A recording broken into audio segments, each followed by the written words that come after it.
एक मशहूर हीरो वह कैसे विलन बन जाता है, या घटना जो घटी है या सोशल मीडिया पर काफ़ी तेज़ी से वायरल हो रही है। लोगों को विश्वास नहीं हो रहा है कि एक सुपरस्टार, एक हीरो वह कैसे विलन बन सकता है। रेणुका स्वामी मर्डर केस में जो बड़ा खुलासा हुआ है, कत्ल से पहले एक्टर दर्शन ने पब में की थी पार्टी और कातिलों ने बदले में खून से सने कपड़े जो मिलते हैं। ये जो खुलासा जो हुआ है इस घटना में, यह बड़ी ही सनसनीखेज जो मामला जो सोशल मीडिया पर काफ़ी तेज़ी से वायरल हो रहा है, और इस घटना के बारे में हर एक शख्स जानना चाहता है कि आखिर कैसे और क्यों इस घटना को अंजाम दिया गया और इतनी बड़ी घटना कैसे घट गई। बेंगलुरु के हाई प्रोफाइल रेणुका स्वामी जो मर्डर केस में हर एक दिन नए नए खुलासे हो रहे हैं। इस मामले में पुलिस सूत्रों के द्वारा पता चला है कि कन्नड़ एक्टर दर्शन थूगुदीपा अपने फैन के कत्ल से पहले एक पब में पार्टी कर रहे थे। उस वक्त उनके साथ कन्नड़ सिनेमा के मशहूर कॉमेडियन जो चिकन्ना भी मौजूद थे। आपको बता दें कि बेंगलुरु के हाई प्रोफाइल की रहने वाली जो रेणुका स्वामी मर्डर केस में हर एक दिन नए नए जो खुलासे हो रहे हैं। इस मामले में पुलिस सूत्रों के द्वारा पता चला है कि कन्नड़ एक्टर जो दर्शन थूगुदीपा अपने फैन के कत्ल से पहले एक पब में पार्टी कर रहे थे। उस वक्त उनके साथ कन्नड़ सिनेमा के मशहूर कॉमेडियन चिकन्ना भी मौजूद थे। पुलिस ने उनको भी नोटिस जारी कर दिया है, पूछताछ के लिए बुलाया है। पार्टी करने के बाद दर्शन एक्ट्रेस जो पवित्रता गौड़ा के साथ मौका वारदात पर गए थे। सूत्रों के मुताबिक दर्शन और पवित्रता बेंगलुरु के पट्टेनगर गांव में स्थित शेड में गए थे, यानी जो टीने का जो घर बना हुआ था, लगा हुआ था, वहाँ पर दोनों लोग साथ में गए थे, जहां 3 आरोपी रेणुका स्वामी के साथ पहले से मौजूद थे। पवित्रता के सामने ही दर्शन ने रेणुका को बेल्ट से जमकर मारा पीटा। उसके बाद उसे आरोपियों के हवाले कर दिया। तीनों ने उसे इतना टॉर्चर किया कि वह घटनास्थल पर ही मर जाती है। इस दौरान आरोपियों के जो कपड़े होते हैं वह खून से सने होते हैं, जिसे उन्होंने रिलायंस ट्रेंड्स के स्टोर में जाकर बदला जाता है। और सोमवार को बेंगलुरु पुलिस आरोपियों को लेकर रिलायंस ट्रेंड्स के स्टोर में जब जाती है, यानी एकदम पूरा जो क्राइम सीन क्रिएट किया जाता है। पुलिस उन्हें लेकर मैसूर भी जा सकती है, ऐसा पुलिस का कहना है। बताया जा रहा है कि रेणुका स्वामी की सोने की चैन और बटुआ चित्रदुर्ग में एक आरोपी राघवेंद्र के घर पर मिला है। उन्होंने पिटाई के दौरान रेणुका से छीन लिया था। मौत होने के बाद रेणुका के जो शव था उसको बेंगलुरु के कामाक्षी पाल्या के सुमन हल्ली ब्रिज के पास फेंक दिया गया था। और उसके साथ ही साथ चौंकाने वाली बात यह भी है कि इस मामले में एक स्थानीय अदालत ने शनिवार को दर्शन थूगुदीपा और पवित्रता गौड़ा सहित 10 आरोपियों को 5 दिन की पुलिस हिरासत में भेज दिया था। इनमें आरोपी नंबर 1 पवित्रता गौड़ा और दूसरा दर्शन, तीसरा पवन, चौथा राघवेंद्र, 5वां नंदीश, 6वां जगदीश, 7वां अनु, 10वां विनय, 11वां नागराजू, 12 लक्ष्मण और 13 दीपक और चौथा प्रदोष और 16 केशव मूर्ति का नाम शामिल है। बचे हुए आरोपियों को न्यायिक हिरासत में भेज दिया गया था। पुलिस को उनसे अब पूछताछ की जरूरत नहीं है।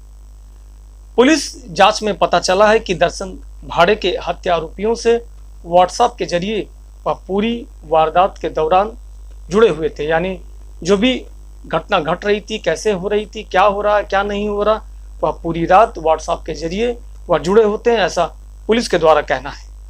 वारदात के दौरान वह जुड़े हुए थे। रेणुका को अगवा करने के बाद दर्शन के पास लाया गया था, जहां उन्होंने उसे बेल्ट से जमकर मारा पीटा था और इसके बाद अपराधियों के हवाले कर दिया गया था, जिन्होंने उसे बुरी तरीके से टॉर्चर किया और पूरी रात और पूरी वारदात को पट्टन गेरे गांव में अंजाम दिया था। एक पट्टन गेरा जो गांव था, वहीं पर इस घटना को अंजाम दिया गया था। मौका वारदात से दर्शन के जाते ही रेणुका स्वामी की पीट कर वहीं पर हत्या कर दी जाती है। इसके बाद एक आरोपी पवन ने व्हाट्सएप के जरिए इसकी सूचना एक्टर को दी थी। फिर शव को ठिकाने लगाने की योजना बनाई गई। सभी आरोपी शव को लेकर कामाक्षी पाल्या पहुंचे। वहां नाले के पास उस शव को फेंक दिया जाता है।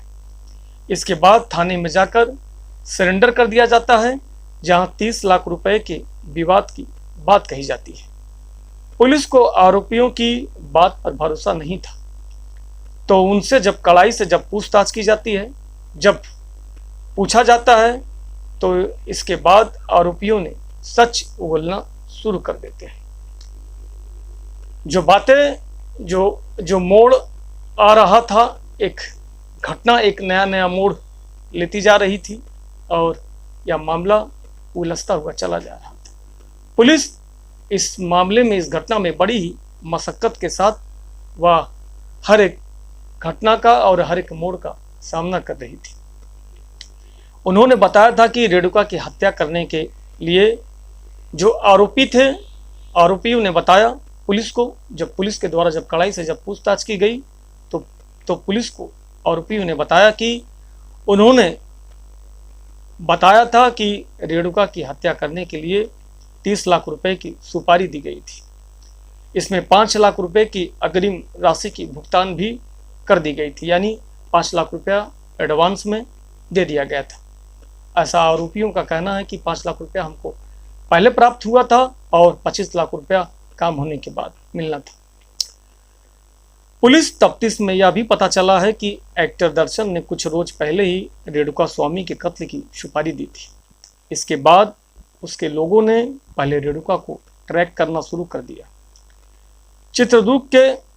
चित्रदुर्ग के रहने वाले रेणुका के बारे में हर छोटी बड़ी जानकारी वह जुटाने लगते हैं और 8 जून को उसे धोखे से अगवा कर लेते हैं। रेणुका का पोस्टमार्टम करने वाले डॉक्टरों ने उसके शरीर पर गर्म लोहे की रॉड से दागे जाने के निशान पाए और डॉक्टरों ने बताया कि उसकी नाक, जीभ काट डाली गई है और जबड़ा भी तोड़ दिया गया है। उसके साथ ही साथ उसका जबड़ा भी तोड़कर अलग कर दिया गया है और उसके साथ ही साथ उसकी अनगिनत जो हड्डियां जो टूटी हुई थी, ऐसा लगता था कि उसे दीवार से टकराकर मारा गया है। उसके स्कल यानी खोपड़ी में फ्रैक्चर के निशान हैं। पोस्टमार्टम करने वाले डॉक्टरों ने ही इस केस का खुलासा किया है।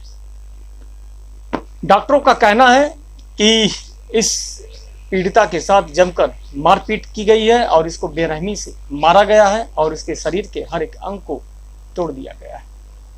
इसकी बहुत ही बेरहमी से और निर्मम हत्या की गई है।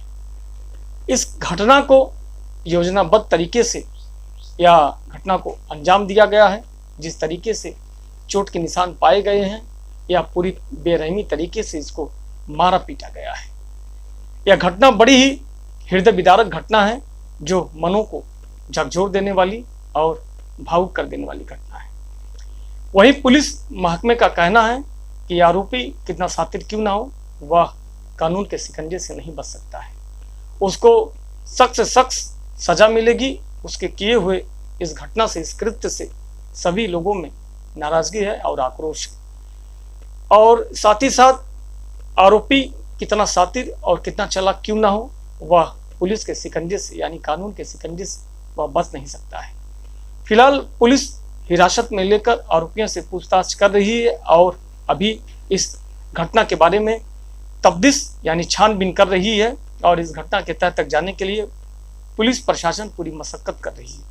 पुलिस वालों का कहना है कि पीड़िता को इंसाफ मिलेगा और आरोपियों को कड़ी से कड़ी सजा मिलेगी। विभिन्न आरोपियों के खिलाफ विभिन्न धाराओं में मुकदमा दर्ज कर लिया गया है और आरोपियों को जेल भेज दिया गया है। बहुत जल्द ही इस पूरे मामले का खुलासा होगा और यह सभी लोगों के सामने होगा, ऐसा पुलिस के द्वारा पुष्टि की गई है। और यह खबर सोशल मीडिया पर तेजी से वायरल हो रही है। इस कहानी को सुनाकर मेरा मकसद किसी को ठेस पहुंचाना नहीं, किसी को दुखी करना नहीं, बल्कि इस क्राइम की दुनिया में आपको सतर्क और जागरूक आपको आगाह करना है कि आप अपने और अपने लोगों पर विश्वास करें और अपने परिवार का ध्यान रखें और अपने लोगों का ख्याल रखें। क्राइम की दुनिया में सावधान रहें, सतर्क रहें और देखते रहिए आयुष यात्रा क्राइम चैनल। अब तक अगर इस चैनल को सब्सक्राइब, लाइक, शेयर, कमेंट नहीं किए हैं तो कर लीजिए और ज़्यादा से ज़्यादा अपना प्यार दें और सपोर्ट करें। फिर मिलते हैं एक नई सच्ची की नई रियल स्टोरी कहानी के साथ। तब तक के लिए हम आपसे विदा चाहते हैं। जय हिंद, जय भारत।